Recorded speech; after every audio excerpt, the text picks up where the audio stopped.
La habíamos anunciado y ya estamos aquí de regreso con la ministra vocera de Gobierno, Carla Rubilar, a quien ya saludamos. Ministra, vamos de inmediato a uno de los temas que más está importando en este momento, creo yo, a la ciudadanía. El ingreso familiar de emergencia en su versión 2.0, ¿no?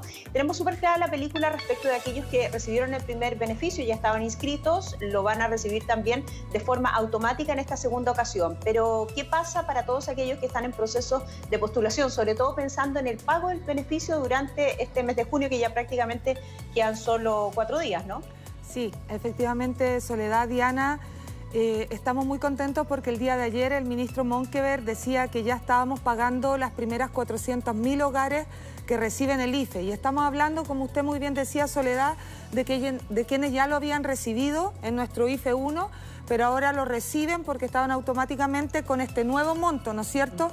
Estamos hablando de las familias que no tienen ingresos formales y esas son las 404.000 hogares que empezamos a pagar el día de ayer, y tenemos que ir sumando ahora los hogares que tienen algún ingreso formal pero que es bajo y con el cual vamos a complementar a través del IFE. Y esos son los que vamos a ir pagando. Es importante decir que como necesitamos que las familias de clase media que hoy día han perdido sus ingresos y que probablemente nunca le habían pedido nada a nadie y no habían ingresado al registro social de hogares, necesitamos que ingresen al registro. Esto es súper importante, Diana, Soledad, que nos ayuden. Es necesario que ingresen a registrosocial.gov.cl para que hagan un trámite que está bastante más fácil que lo que era antes. Uno puede acreditar de forma mucho más fácil hoy día lo que se requiere y con eso poder acreditar cuál es su condición, porque para poder acceder al IFE necesitamos estar en un hogar en el 90% más vulnerable del registro social de hogares y en un índice socioeconómico de emergencia del 80%. Tenemos esa mezcla de dos indicadores. ¿Y sabe por qué, Soledad y Diana? Porque el registro social de hogares mide los últimos 12 meses de los ingresos de esa familia. Y nos podría pasar de que una familia en el mes de enero, en el mes de diciembre haya estado bien. Y hoy día, en el mes de abril, haya perdido el trabajo. Entonces, el ingreso socioeconómico de emergencia, este indicador socioeconómico de emergencia, lo que busca es ver cuál es el ingreso más cercano, el más urgente que tenemos para poder evaluar mejor cuál es la condición actual de esa familia y no equivocarnos mirando este análisis del registro social de hogares de 12 meses. Ministra, y en ese mismo sentido, para hacerlo muy didáctico para la gente que nos está mirando y que, como usted dice, son familias que no estaban acostumbradas a pedir, que antes nunca habían calificado para un bono ni para una ayuda del gobierno y que hoy día sí califican por esta emergencia tan profunda. ¿Cómo saben esas personas que ahora sí califican para recibir ese beneficio? Mire, muy relevante, y yo me voy a anclar con lo que me faltó contestar la Soledad.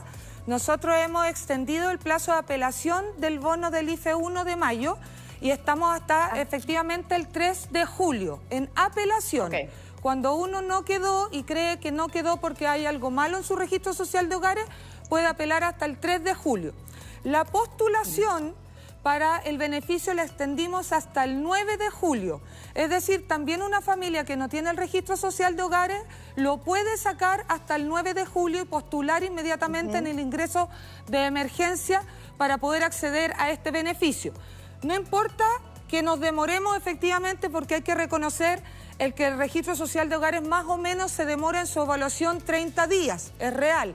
Pero no importa que no lo tenga y se demore esos 30 días, porque si postuló al registro social de hogares, califica y ingresó al ingreso social de emergencia y califica, va a recibir retroactivamente el pago que le corresponda cuando reciba el beneficio. ¿Me entiende? Cuando califique, lo recibe retroactivamente. Entonces eso es muy relevante para explicar a la ciudadanía que tenemos un plazo extendido hasta el 9 de julio y hay que hacer un buen esfuerzo. Ahora, la clase media que se vio empobrecida, porque esa es la verdad, que ha perdido sus ingresos debido a esta pandemia, va a poder ser beneficiaria en la medida que califique dentro del 90% más vulnerable del registro social de hogares y quede dentro del índice socioeconómico de emergencia en un 80%. ¿Qué significa eso? Nosotros establecimos, y esto es muy importante porque no queremos generar una expectativa que después no se pueda cumplir, y es mejor decir rápidamente cuál es la situación. nosotros establecimos que la protección del ingreso familiar de emergencia 2.0 esté mejorado con acuerdo del Congreso, lo que busca es que no haya ninguna familia que sin ingresos o con ingresos formales bajos no tenga al menos 100.000 pesos por persona en un hogar de 4. Eso es lo que nosotros buscamos. No tiene que ver con la casa. Obviamente, si tenemos una persona y una familia que tiene una casa que cuesta más de 170 millones de pesos, probablemente va a pasar de tramo, pero tengamos claridad de que la clase media no tiene esas condiciones. Por lo tanto, ninguno de ellos va a estar viviendo esa situación. Así que cuando evaluemos la casa, no es la casa la que estamos mirando, sino que estamos mirando los ingresos de la familia. Y en ese contexto es muy importante decir que lo que buscamos es que ninguna familia, ya sea porque no tenga ingresos formales o porque tenga ingresos formales bajitos, tenga menos de 100.000 pesos por persona en una familia hogar de 4. Si tenemos una familia que tiene más personas, Diana, Soledad, por ejemplo 5, 6, 7, dependiendo de la cantidad de personas, va a ir bajando el monto por persona. Nosotros tenemos 67.000 cuando es la quinta persona de la familia, tenemos 64.000 cuando es la sexta persona de la familia, tenemos 61.000 cuando es la séptima persona de la familia, ¿ya? Y cuando son 10 o más se queda establecido en un monto de 54.000 pesos por cada una de las personas de ahí en adelante. Eso es lo que nosotros buscamos proteger, un hogar que nunca reciba, ya sea por sus propios ingresos pequeñitos, ya sea una boleta de honorario, una pensión básica solidaria, una pensión contributiva, una suspensión del empleo y esté usando el seguro de cesantía, nunca gane menos que eso esa familia y ese hogar. Y lo que falte para complementar lo vamos a poner. Ese es el espíritu del ingreso familiar de emergencia. Sí, es muy bueno aclararlo, ¿no? Porque lo veíamos en detalle con el ministro de Hacienda, pero hablamos de hasta el tope de 4 integrantes por familia. Lo que se entiende es que después va disminuyendo, asegurando sí más de 700.000 en el caso de que sean 10 o más integrantes. Así es. Que es el espíritu que usted estaba explicando. Ministra, para tenerlo súper claro, ¿cuánto tiempo dura este ingreso familiar de emergencia? El ingreso familiar de emergencia estaba pensado desde el IFE 1 en 4 pagos, ¿ya? Nuestro último pago en estricto rigor es agosto. El cuarto pago está pensado con un 80% de este monto, el primero, el segundo y el tercero en un 100%. ¿Se acuerda que el IFE 1 iba decreciendo? Este mantiene el 100% de los 3 pagos. No obstante, el cuarto pago, el de agosto, está contemplado en el 80%, pero somos conscientes, y así quedó en la ley, que si en agosto las condiciones sanitarias y sociales lo ameritan, vamos a avanzar hacia el 100% de ese pago también, ¿ya? Ese es el análisis que se tiene hasta el momento. Y también la ley quedó abierta de que si nosotros en agosto vemos de que efectivamente la situación social sigue estando muy dura para nuestras familias más vulnerables y de la clase media, que hoy día se han visto muy golpeadas, también podemos hacer un esfuerzo mayor con este acuerdo que tenemos de 12.000 millones de dólares en 24 meses. Y ahí esa lámina que ustedes pueden ver habla de lo que les he contado. Un registro social de hogares que pertenezca al 90% más vulnerable y un indicador socioeconómico de emergencia del 80% que quiero explicar porque aquí se ha generado una duda, Diana, Soledad. Hay gente que dice, mi indicador socioeconómico de emergencia no es lo mismo que mi registro social de hogares y yo parezco con un indicador más alto que mi registro social de hogares. No, son indicadores diferentes. No se complique porque tengan relaciones diferentes o no les calcen. Preocúpese si efectivamente en el indicador o en el registro aparece un ingreso que usted ya no tiene. El registro social de hogares depende de cada una de las personas. Y por eso es tan importante que si usted ve que su registro social no lo representa en su situación actual, ingrese y cambie los datos. Porque nosotros tenemos la información que las personas han ingresado. Si han perdido su trabajo y hoy día ya no ganan, no tienen la boletita de honorario que tenían antes o qué sé yo, ingresen, cambien los antecedentes para que podamos evaluarlo de la mejor manera posible. Dos cosas muy relevantes en este tema. Yo les decía 90% registro social de hogares, 80% indicador socioeconómico. Pero el indicador socioeconómico de emergencia no vale cuando un hogar tiene un pensionado básico solidario de más de 70 años. Ahí, con el solo hecho de pertenecer al Registro Social de Hogares en un 80% de vulnerabilidad, recibe 100.000 pesos por ese pensionado. Y, quiero decirlo también, una pensión de invalidez tampoco requiere el indicador socioeconómico de emergencia, basta con que esté en el 80% del Registro Social de Hogares y recibe 100.000 pesos mensuales por cada persona que tiene una pensión de invalidez en ese hogar.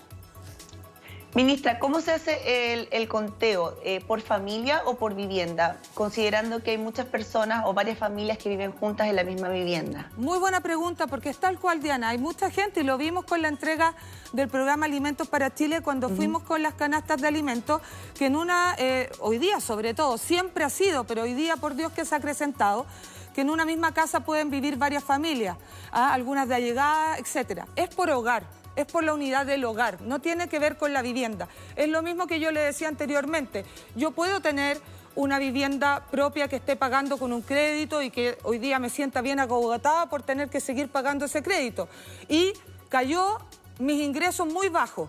Lo que yo voy a mirar con el Registro Social de Hogar y sobre todo con el índice socioeconómico de emergencia es que esos ingresos cayeron. Porque yo hace 6 meses capaz que tenía un buen ingreso, pero hoy día no tengo. Y por eso creamos este indicador para ver cuál es la situación actual de esa familia, no la de hace 6 meses o promedio de 12 meses.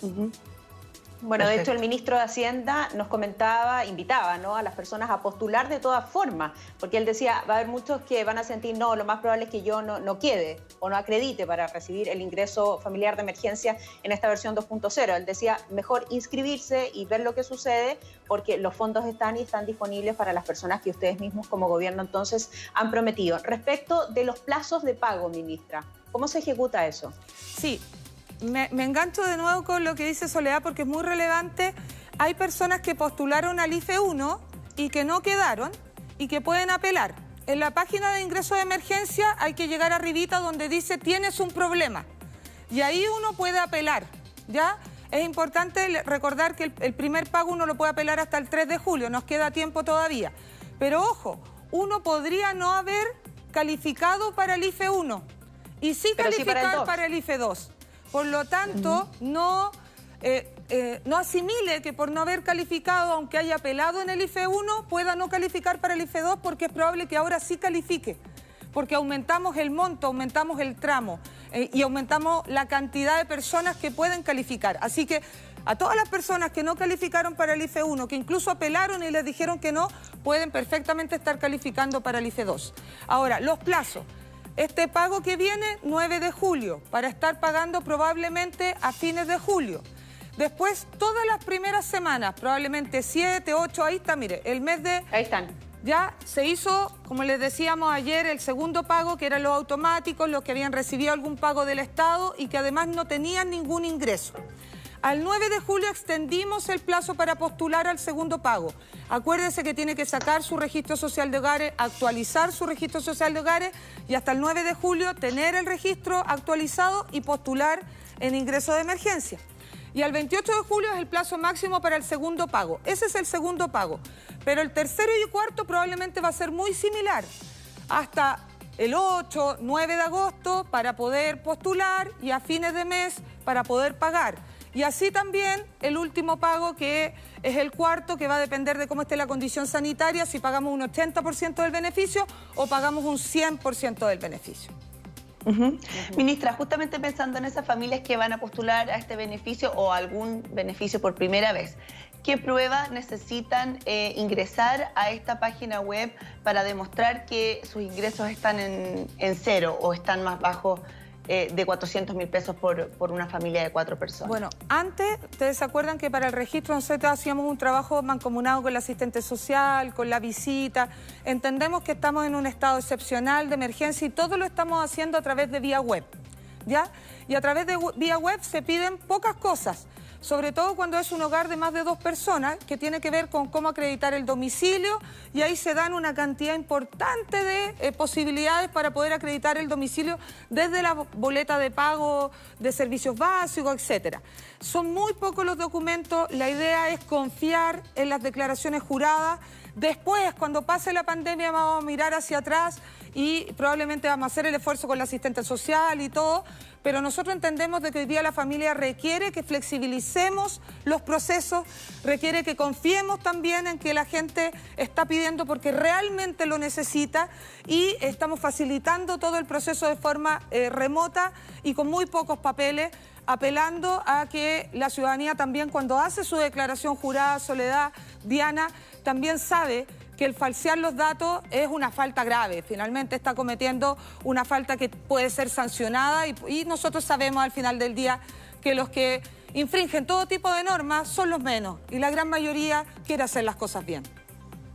Sabemos, ministra, que estamos en un momento de emergencia, ¿no? Y que se está haciendo todo lo posible. Lo conversábamos también como le digo, con el ministro de Hacienda, pero de todas maneras sería bueno agilizar todos los procesos en términos de las postulaciones a través de la web, ¿no? Porque me llegan algunos pantallazos de personas que siguen pendientes y que ya llevan 3 semanas y están observando todavía qué es lo que está pasando con sus procesos. Me gustaría sí llevarla a otro tema, porque se han ido generando distintas herramientas dependiendo de los distintos momentos en los que se encuentran los trabajadores. Y usted sabe perfectamente bien que hay una gran cantidad de trabajadores informales, independientes, además, en nuestro país, que están en estos momentos en una situación súper precaria porque se quedaron sin sus respectivos trabajos. Ayer el ministro Ignacio Briones publica en su Twitter, ¿no?, que desde anoche, dice él, está disponible a través del Servicio de Impuestos Internos este acceso al Fondo de Apoyo a los Trabajadores Independientes, ¿no?, que emiten boletas de honorario. En su primer día, cuenta él, y hasta las 20 horas, ya van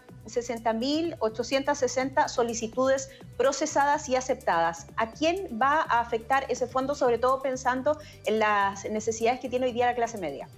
Bueno, nosotros entendemos que hay familias que tienen boletas de honorario y que requieren un apoyo, en ingresos, finalmente, que se devuelvan, y necesitan también un apoyo en lo que es acceder a una suerte de crédito. Ahí está muy clarito cómo optar a los subsidios y créditos. Estos créditos que a veces uno finalmente siente que, pucha, me voy a endeudar, también es una posibilidad cierta cuando uno logra una tasa muy bajita, que es casi tipo 0, y que puede uno pagarla en muchos meses, un alivio muy relevante que permite echarle mano a recursos que no tendríamos de otra manera. Nosotros sabemos que muchas veces eso genera un poquito de angustia, acceder a un crédito, ¿no es cierto? Pero estamos entregándole a las personas naturales, y ya no solamente a los pequeños y medianos emprendedores, la posibilidad de también acceder a un crédito. Y ahí queremos ver si podemos incluso ampliar una figura para llegar más allá de la clase media, que no puede ser beneficiada por el IFE, porque usted sabe, Soledad, lo que yo le planteaba, que estamos hablando de 100.000 pesos por persona, ¿no es cierto?, entre los ingresos que tienen bajos formales y lo que podemos nosotros suplementar como complemento. Pero hay familias que van a quedar fuera, y eso es verdad. Y ahí queremos ver cómo podemos llegar a acceder no solamente con un subsidio, como en el caso del IFE, sino con también posibilidades de acceso al crédito, que es una posibilidad cierta de echar manos a recursos que no generen un daño futuro mayor. ¿O sumar otro subsidio? También, no lo descartamos, ¿ah?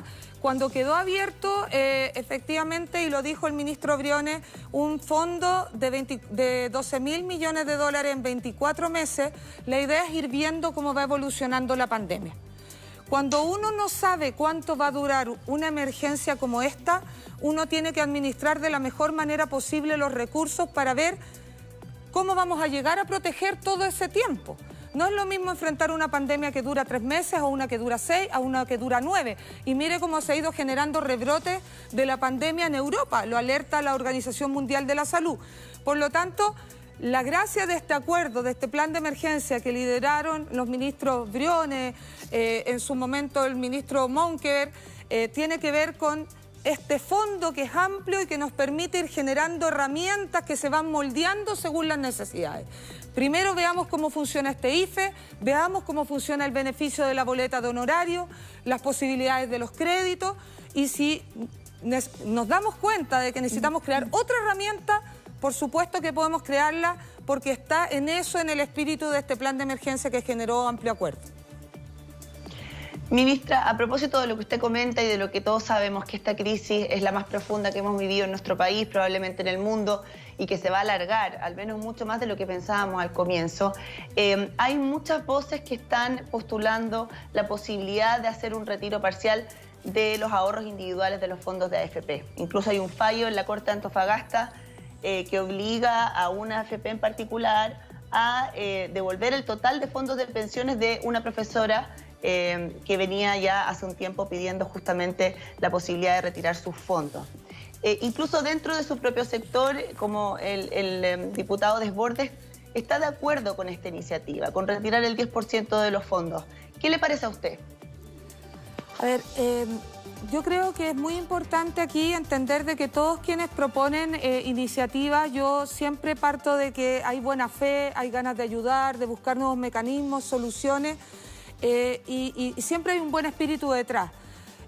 Y cuando uno como gobierno también plantea reparos o plantea que tal vez no es el camino, también hay un buen espíritu detrás. Nadie quiere que las personas o las familias lo pasen mal. Todos estamos buscando soluciones en este momento. Nosotros como gobierno creemos que las soluciones tienen que nacer de fondos como los que hemos creado en este fondo COVID para llegar con ingresos y con ayudas directas y transferencias directas a través del Estado, para aportarle a las familias y no ocupar en este caso los recursos de las AFP, de los fondos de pensiones. Yo comprendo profundamente a las familias, muchas de ellas, muchos ciudadanos que dicen yo quiero ocupar mis fondos de pensiones porque los necesito en este momento. Estoy pasándolo mal, lo requiero y quiero sacarlo. Lo entendemos, pero también queremos explicar de que nosotros estamos en un país, el último informe de la Superintendencia de Pensiones hablaba de que nosotros tenemos como cerca de 11 millones de cotizantes en este país, del sistema. Y que lamentablemente, y yo quiero darle los datos, al menos el 50% de los afiliados al sistema tiene menos de 3 o 4 millones en su cuenta individual. 3 o 4 millones en su cuenta individual. Los hombres, un poquito más del 45% tienen menos de 5 millones en su cuenta individual y las mujeres en un 64% menos de 5 millones. Cuando uno genera un retiro de su cuenta, que hoy día, dicho sea de paso, no se puede hacer, hay que hacer una ley y una reforma constitucional, pero pongámonos en el caso de que se pudiera, ¿no? Que pasara el Congreso, que qué sé yo, retirar un porcentaje de lo que son mis fondos, ese retiro va a ser un retiro que puede aliviar, entre comillas, muy poco tiempo a esa familia y genera un gran perjuicio sobre las pensiones futuras. Gran perjuicio.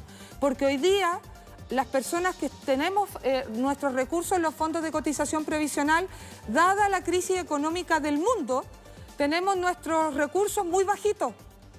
Que si el día de mañana el mercado se recupera, van a volver a recuperar su valor.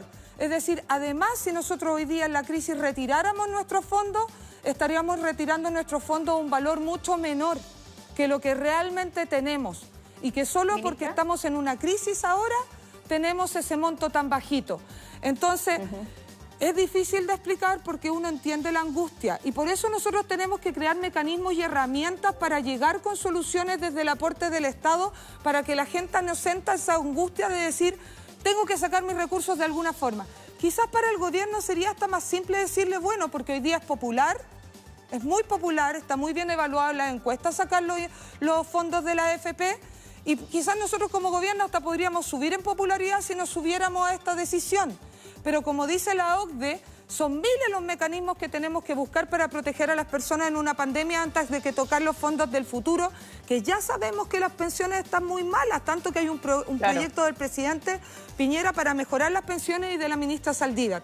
Entonces, si quisiéramos nosotros hacerlo popular y no necesariamente lo que creemos que es bueno para la ciudadanía, probablemente diríamos que es bueno y probablemente no tendríamos que inyectar más recursos fiscales porque esos son recursos propios de las personas y quizás sería hasta aliviando una mochila de lo que es los recursos fiscales que hoy día nosotros debemos poner sobre la mesa.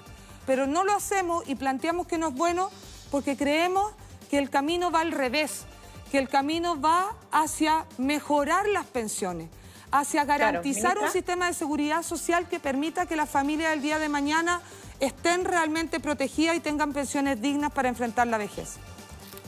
Se entiende el argumento central, ha sido la posición del gobierno desde antes incluso de ser electo. El presidente, recuerdo perfectamente bien los debates presidenciales. Las voces respecto de un eventual retiro han llegado desde la oposición. El hecho de que se haya pronunciado el presidente de Renovación Nacional, Mario Desbordes, ¿le provocó un ruido? A ver, yo lo partí diciendo, yo siempre he creído que todas las personas, todos, parten de la buena fe y de tratar de buscar soluciones. Aquí nosotros estamos convencidos de que esa es una solución que finalmente daña las pensiones futuras. Partiendo porque no se puede hacer, insisto, hoy día las pensiones, los ahorros que todos hacemos están pensados en la pensión final de vejez. El proyecto que presentó el presidente Piñera viene a sumarse al aumento de la pensión básica solidaria de más de 1.600.000 pensionados que ya le subimos sus pensiones y para poder mejorar la pensión de la clase media, en particular las mujeres. Ese proyecto que está en el Congreso aspira a mejorar las condiciones que los adultos mayores enfrentan y que hoy día los que están cotizando el día de mañana no tengan que enfrentar las pensiones que lamentablemente a todos nos avergüenzan, porque esa es la verdad. Muchas pensiones que hoy día se están pagando nos avergüenzan y para eso queremos modificar el sistema de pensiones. Y ahí hay una excepción. Cuando una persona tenga una enfermedad catastrófica y vaya a fallecer. ¿Por qué? Porque finalmente es ocupar esos recursos que él tenía pensado para una vejez más larga en el tiempo que le queda. Y ahí se explica porque sigue dentro del mismo contexto de lo que es para que uno ahorra dentro del sistema de cotización previsional. Sí, claro. Si uno finalmente ocupa los recursos de cotización previsional para otras cosas, probablemente hace un daño mucho mayor para esa pensión futura. Entonces, yo entiendo la angustia de muchos que plantean personas naturales, quiero sacar mis recursos de mi AFP, o políticos que plantean esta posibilidad. Pero nosotros también hacemos el llamado de vuelta y decimos, pongámonos a trabajar en cuáles son las herramientas, cómo potenciamos el ingreso familiar de emergencia, cómo potenciamos la ayuda a los trabajadores honorarios, cómo podemos generar acceso al crédito que realmente lleguen a las pequeñas y medianas empresas de forma más fácil y no con bancarización, que es este Fondo Crece o el Fogaín que anunció el presidente. Herramientas desde el Estado, desde el aporte público que permitan que la gente finalmente no con este retiro dañe su futura pensión, que lo único que queremos es potenciar.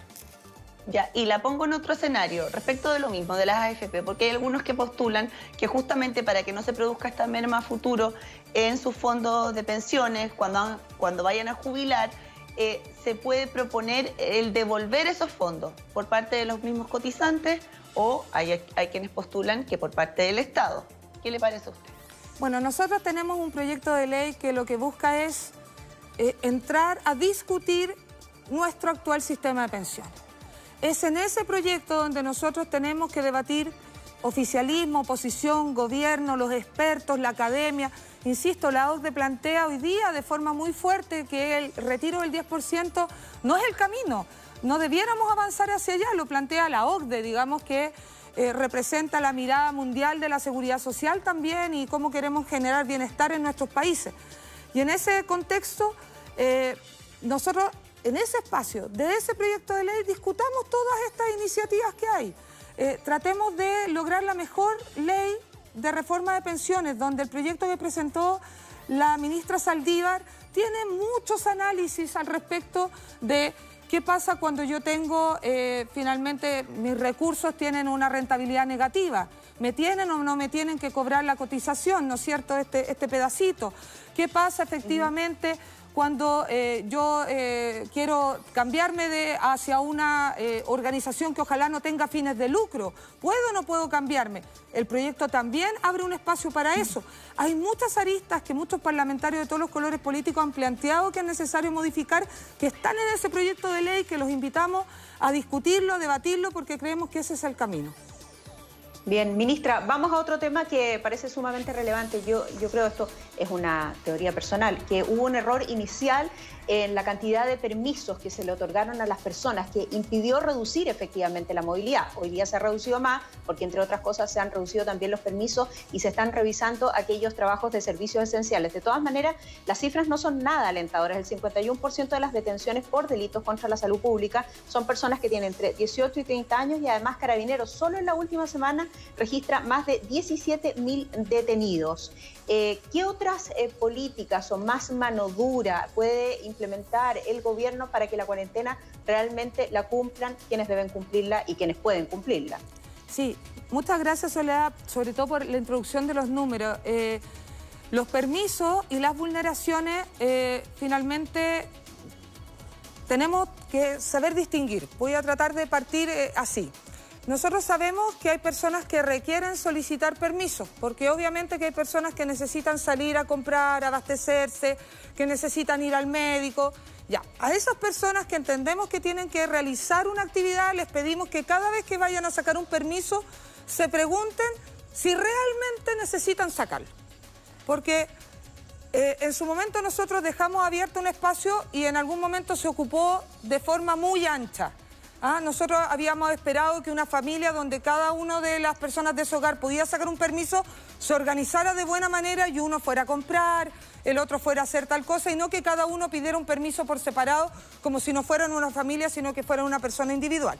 Entonces nuestro primer llamado... ¿Fueron muchos ustedes en ese sentido? Nosotros yo creo que pensamos de que se iba a hacer un uso muy responsable de esta materia, entendiendo de que había mucha angustia, mucho miedo, y finalmente no fue tan así, tuvimos que ir restringiendo los permisos individuales. Hoy día mantenemos esos permisos individuales en 2, pero le seguimos insistiendo a las personas que a todos aquellos que requieren ese permiso, igual cuando lo vayan a sacar, se pregunten si realmente lo necesitan sacar. No obstante eso, sabemos que en las empresas y también personas que no sacan permiso tiene que ver con que necesitan trabajar.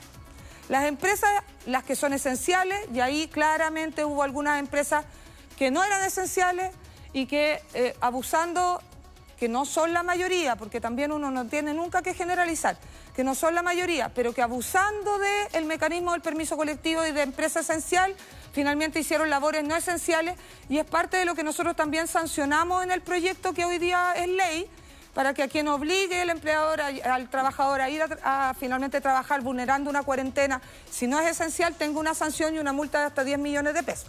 Pero dicho eso, nosotros tuvimos un problema entre la gente que necesitaba salir sí o sí, porque hay gente que necesita salir a trabajar al día, y es por eso que la red de protección social era tan relevante, porque finalmente nuestra esperanza en este IFE es que esa gente que tuvo que salir sí o sí, arriesgándose a la sanción, arriesgándose a contagiarse porque tenía que llevar pan a su mesa, hoy día con el IFE sienta que se puede quedar en la casa.